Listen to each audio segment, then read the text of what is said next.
Welcome. This is a Let's Play of Space Empires 5, a 4X strategy game, one of my favorites of all time. This is the second Let's Play I'm doing of it. The first one I gave the AI a low production advantage, and this game I'm going to give it a medium production advantage. So this game will be a lot tougher. Anyway, Space Empires 5 was put together by Malfador Machinations and was programmed and developed by Aaron Hall. He pretty much put this entire game together himself personally. So yeah, I think he was just the sole developer on it, which is pretty impressive. And it was released in 2006 through Strategy First. Anyway, this is a strategy game, and it's definitely not for someone who failed the marshmallow test. So if you're into first-person shooters, that type of game, yeah, this is not for you. This is a strategy game that takes planning, logistics, looking ahead. Yeah, there's a lot of strategy in this. So let's begin and set this up here. So we're going to start a new game, and we're going to be using Captain Kwok's balance mod. Yeah, this game would still, I don't believe it would be played as much as it is now, if not for Captain Kwok's balance mod. This game is super moddable. And this basically balanced the weapons, improved the AI. This is the big challenge with games like this, is to make the AI competitive. And yeah, Luke Hazlett has done a pretty decent job. That's his name, Captain Kwok. Anyway, so yeah, if you're going to play this game, I absolutely recommend going to his site and downloading and installing the balance mod. Like I said, this game, I don't believe I'd be playing it off and on since 2006 if it wasn't for the balance mod. Yeah, so let's take that. Now, this game is very complex to set up. I'm going to be going just with a small quadrant. Yeah, but actually a lot of these settings I do have saved already. So I'm going to load the game setup. Yeah, small size, medium bonus. So let's load that up, and I'll walk through the individual selections. Okay, yeah, small quadrant size, or galaxy size, as I guess I've called it in the past. General options, all warp points are connected, and I like to have the warp points located anywhere within a solar system. It just makes the game a lot more interesting. And so let's go to empires. Okay, now I've got several. I got a bunch of saved empires. So let's load that from file. Okay, I'm going with the German. And we can edit that. We can look and see what's all involved there. Okay, this is where you set your emperor name, type, title.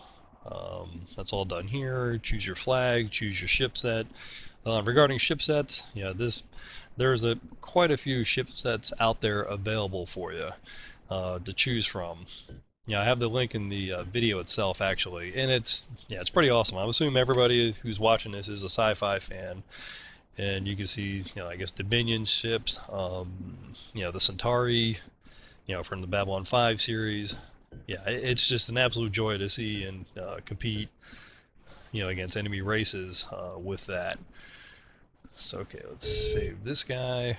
Yeah, I'll go in more detail on another one. This is the setting for all the players. Let's quick run this list here. Technology cost, I have that set to high. Yeah, I'm of an absolute belief that you go to war immediately with the army you have, not the army you want or are going to have in a year. It all happens very fast. Excuse me. And that's you can't just sit there and science it all up, and I think that's it's just unrealistic. Those science does advance very quickly during wartime. By the time you get get it developed, produced, and deployed, that takes a fair amount of time. It's not instantly. I just don't want to have a ship that's 2 turns out, and then have one that's 5 times better, waiting, that's following behind it. Excuse me. Anyway, I just find that is much more realistic. Starting resources, go with medium. Home planet value, good. We're starting planets, we're all going to start with 1, and we're all going to have the same size and get it evenly distributed.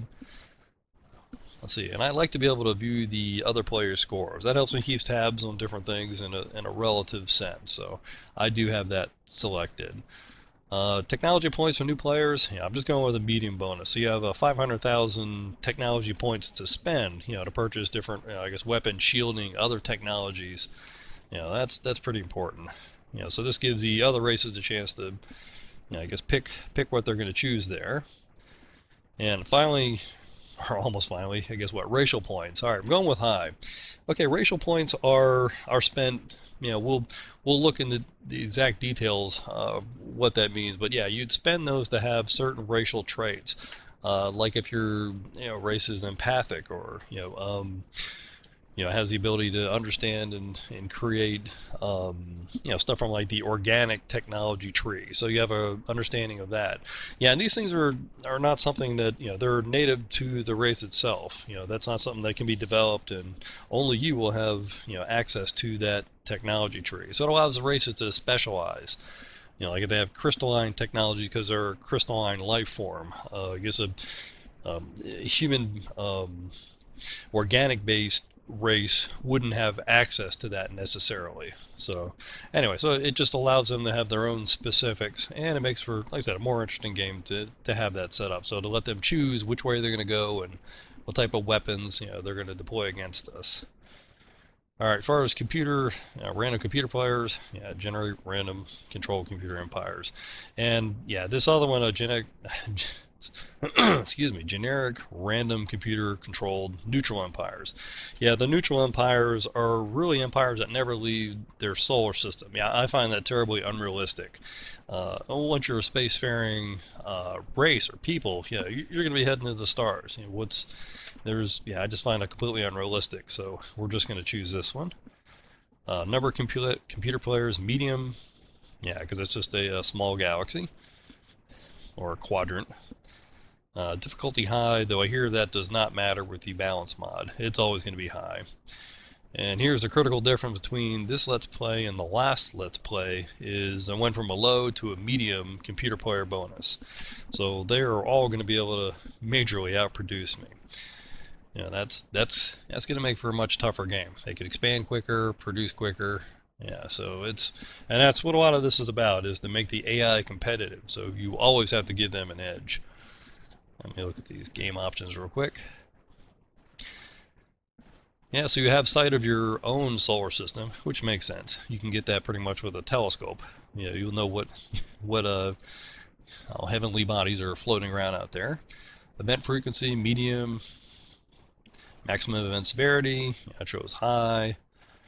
Maximum number of units in space per player, 5,000. So you're going to have 5,000, or a total of 5,000, say fighters, satellites, things of that nature, mines. Maximum number of ships allowed per player, 1,000. Yeah, we're never going to get even close to any of that. Okay, gameplay options. Here we go. Certainly no cheat modes. The only thing I'm selecting here is team mode. All computer players work together against human players. Yeah, so this gives the AI a further advantage. They're not going to be our friend. They're going to be working against us, and they should. And I guess I should mention I also play this game.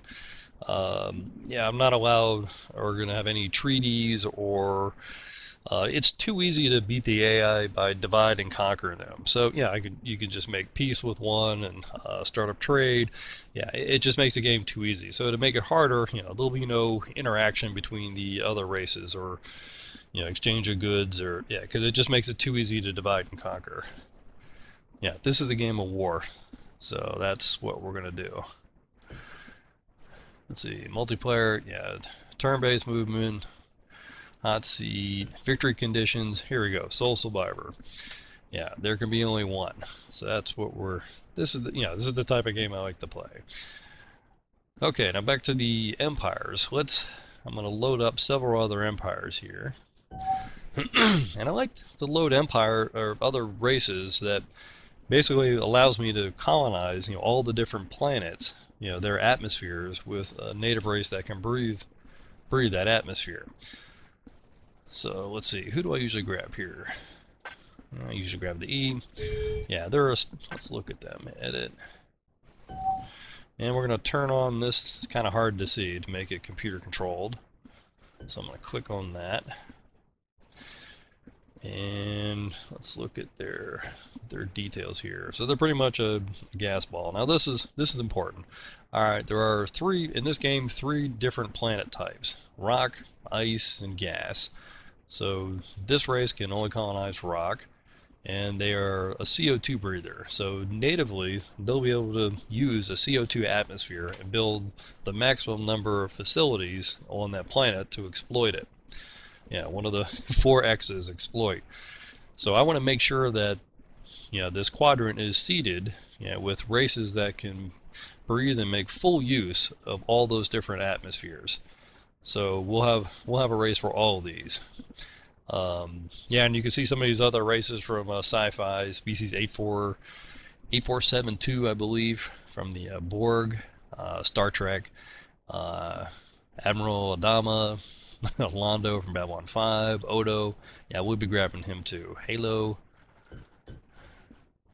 SG-1, the Nard, Minbari, Klingon. Yeah, these are an absolute joy to load up. So if you're going to play this game, now after you load up Captain Kwok's balance mod, and download that, definitely grab a few races that you've come to appreciate over the years. It really makes for an interesting game.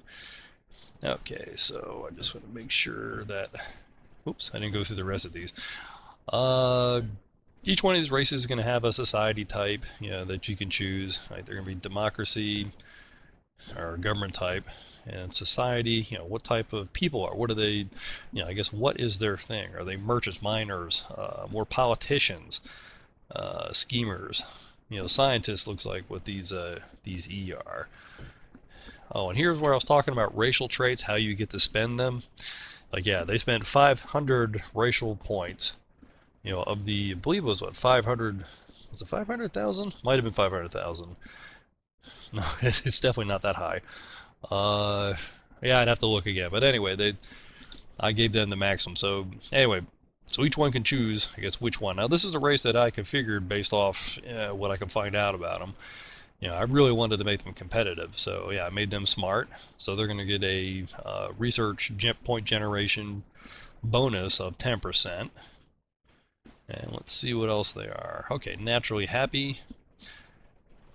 Yeah, so it adds 3% of population happiness each turn. I guess if an empire is at war or being attacked, that can lead to, I guess, riots and unhappiness in the streets. But if your population is naturally happy, they can weather the storm much easier without panicking or having other issues. So that's an important trait to have. And they're natural merchants, which does not require spaceports to collect resources.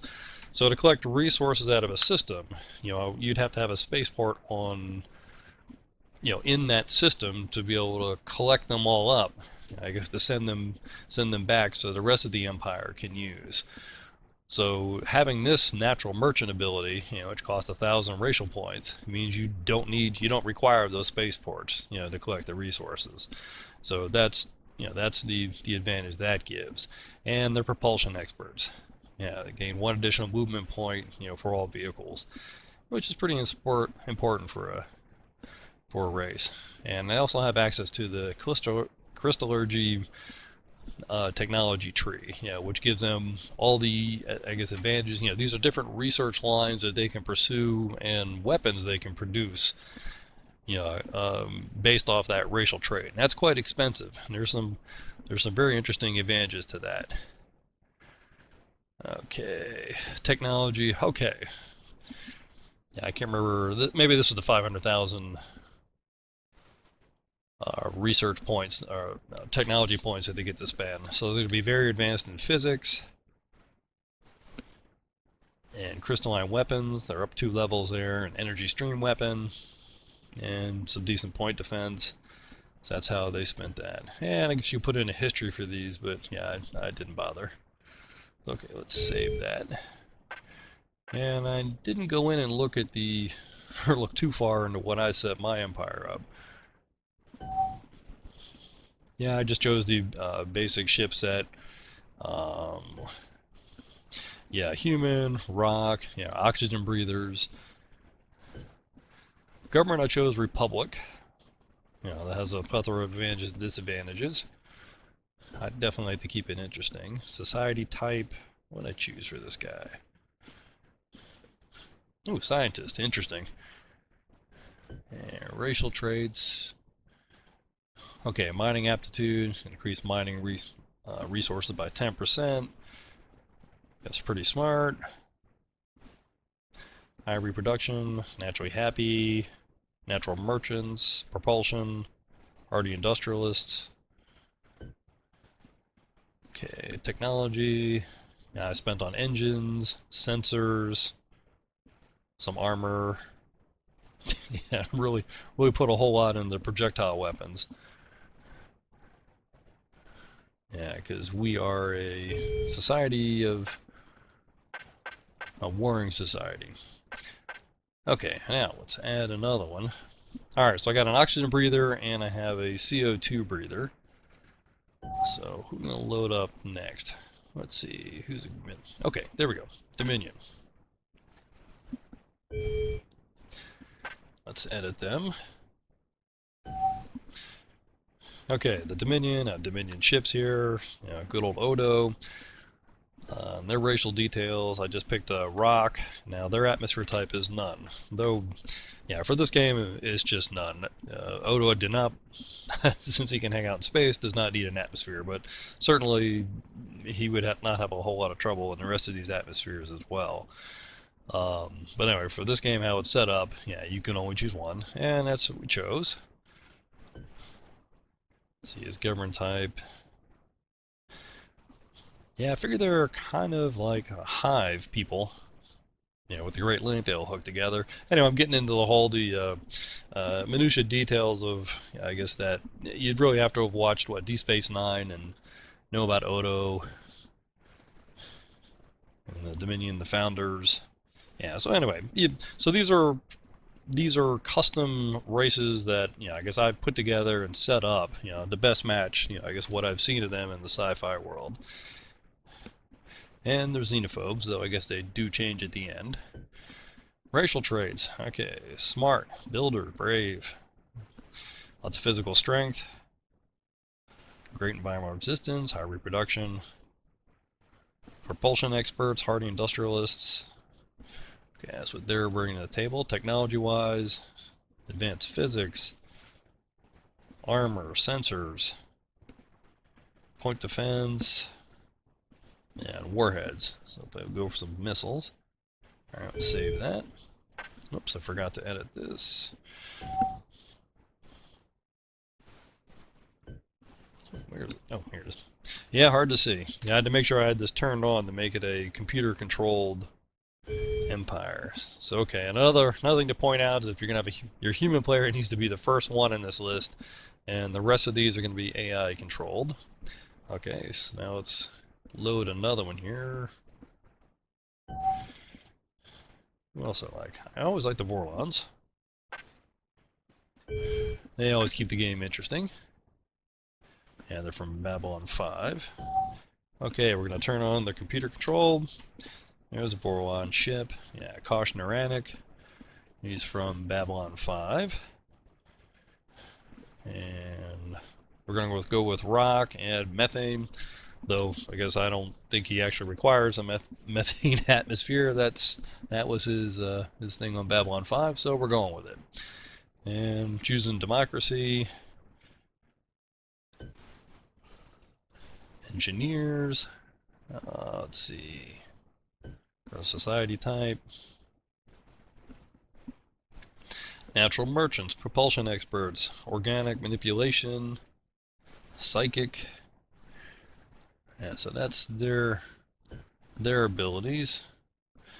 Advanced physics, armor, shield, sensors, streaming weapons. Yeah, so they're pretty good right out of the gate. Okay, now who else am I going to load? Oh yeah, that's right. The last one would be the Draenor. If I can find them. Yeah, that should be pretty easy. Whoop. Yeah, this is a native race from within the game. I like them because they are hydrogen breathers. Here they are, rock and hydrogen. Okay, so now we're going to have races that can populate natively all of the 5 atmospheres. Okay, so let's walk through the rest really quickly. Okay, tyranny. Yeah, I tried to make this match as close as I could to, what their racial traits are. Yep, they are wares. Adept mining, adept farming. Or adept at that, yeah. Builders, brave, a lot of physical strength, environmental resistance. Yeah, they're very tough. Natural merchants, hardy industrialists.